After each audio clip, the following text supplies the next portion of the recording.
வணக்கம் மக்களே, பரமூஸ் ஃபேமிலி சேனல்லேருந்து பரமேஸ்வரி பேசுகிறேன். இன்றைக்கி வெள்ளிக்கிழமை சாமி கும்பிட போகிறேன். வாங்க இந்த குபேர பானையில் என்னென்ன வைக்கலாம் அப்படின்னு சொல்லிட்டு நான் சொல்கிறேன். வாங்க வந்து பாருங்கள். நான் எல்லாம் ரெடி பண்ணி வச்சுருக்கேன். கல் உப்பு 3 பானை இருக்கும். அதில் கல் உப்பு உள்ள நம்ம கையில் உள்ளது வெள்ளியோ தங்கமோ ஏதோ ஒன்று. அம்மா கையில் ஒரு மூக்குத்தி இருக்குது. அந்த மூக்குத்தியை அதை ஒரு பேப்பரில் மடித்து, அதுவும் பிளெயின் பேப்பர்லாம் மடித்து வைக்கணும். ஏதாவது எழுதியிருக்க பேப்பரில் வைக்கக்கூடாது. பிளெயின் பேப்பரில் மடித்து அந்த மூக்குத்தியை அந்த உப்புக்குள்ளே புதையிற மாதிரி வச்சிடணும். வச்சுட்டு அடுத்த பானையில் அரிசி, பச்சரிசி நிரப்பி அது மேலே ஒரு 5 ரூபா காயின், 5 ரூபா காயின் தான் வைக்கணும்.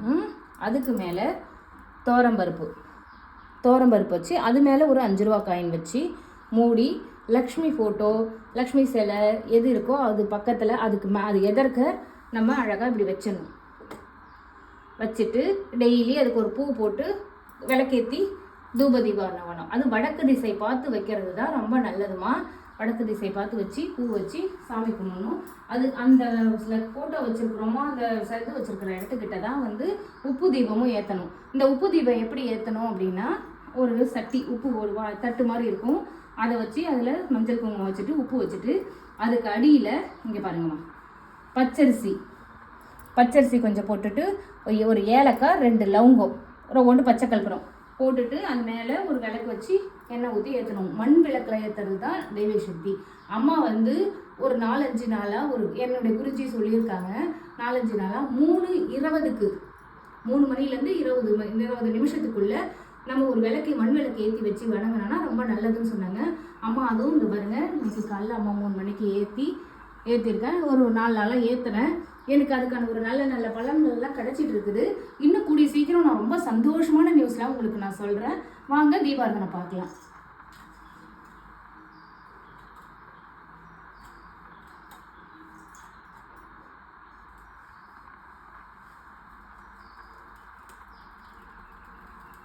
அம்மா நான் ஒரு சாமி தான் கும்பிட்றேன் இல்லைம்மா, எல்லா சாமியுமே கும்பிடுவோம்மா.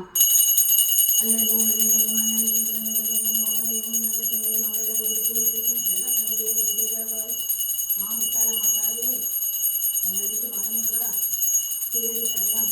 இங்கே பாருங்கம்மா, அம்மா லக்ஷ்மி சிலை வச்சுருக்கேன். அழகுக்கு சம்பங்கியால் மாலை போட்டு அலங்காரம் பண்ணி வச்சுருக்கேன். வருவா பூ வந்து ஆசீர்வாதம் பண்ணுது. அம்மாவுக்கு நினச்சது அப்படியே நடக்கும் அப்படின்ட்டு பூ வந்து ஆசீர்வாதம் பண்ணுதுமா. இங்கே பாருங்கம்மா, அம்மா வீடியோவுக்காகவோ எதுக்காகவோ எதுவும் சொல்லலை. என்னுடைய லைஃப்பில் நடக்கிறத தான் நான் உங்களுக்கு எல்லாருக்கும் சொல்கிறேன். பிள்ளைங்களா நீங்கள் எல்லாருமே கேட்டு நல்ல மாதிரியாக நடங்கம்மா. பார்த்தீங்களா, படைக்கும்போது பூ விழுந்தது. லக்ஷ்மிக்கு படைக்கும்போது ஆசீர்வாதம் பண்ணியிருக்காங்க. நான் நினச்சது அத்தனையும் நிறைவேறி கொடுப்பாங்கம்மா. நான் இவ்வளோ நாள் வரைக்குமே எந்த ஒரு வேண்டுதலும் நான் வைக்கிறது கிடையாது.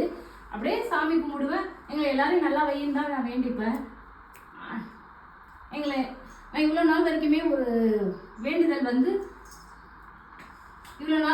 ஒரு வேண்டுதலும் வச்சது கிடையாது. நான் சாமி கும்பிடுவேன், சந்தோஷமாக கும்பிடுவேன். சாமிக்கு நிறைய பூ போடுவேன், அலங்காரம் பண்ணி சாமி கும்பிடுவேன். இப்போ தான் சமீபமாக தான் எனக்குள்ள ஒரு மனசில் ஒரு ஞான உதயம் தோணி, நம்ம இப்படியே நல்லாவே சந்தோஷமாக வச்சுருக்காரு, தேவையானதை கொடுக்கணும்ல. அப்போ நான் தேவையானதை இப்போ நான் கேட்க ஆரம்பிச்சிருக்கிறேன். எனக்கு ஒன்றா எனக்கு அதுக்கான வழிகளை வகுத்திருக்காரு. இன்னும் கொடுக்கல, வழிகளை வகுத்திருக்காரு. கண்டிப்பாக கூடிய விரைவில் அவர் கொடுத்துருவார். எங்கள் வீட்டில் இருக்க தெய்வம் அத்தனை பேருமே கொடுத்துருவாங்க. நான் வணங்குற பாலமுருகனும் எனக்கு கண்டிப்பாக கொடுத்துருவார். நீங்கள் எல்லாருமே வணங்குங்கம்மா. கல்பரம் தொட்டு கும்பிட்டுக்குங்க. என் பிள்ளைக்கு கல்பரம் தொட்டு வச்சுட்டேன். இன்னும் அம்மா இவ்வளோ ஒரு இதுவாக பேசுகிறேன்னு நினைக்கிறீங்க. அம்மாவுடைய மனசில் இருக்க ஆதங்கம் தான் நான் வணங்குறேன். அதேமாதிரி நீங்களும் வணங்கணும், நல்லா இருக்கணுன்றதுக்கு தான்மா சொல்கிறேன். எல்லாருக்குமே ரொம்ப நன்றிம்மா. எல்லாருமே எல்லா வீடியோவுக்கும் ஆதரவு கொடுக்குற மாதிரி இந்த வீடியோவுக்கு ஆதரவு கொடுங்க. அடுத்து உங்களுக்கு என்ன வீடியோ வேணும், எதை பற்றி வேணும்னு கமெண்ட் பண்ணுங்கம்மா. நன்றிம்மா.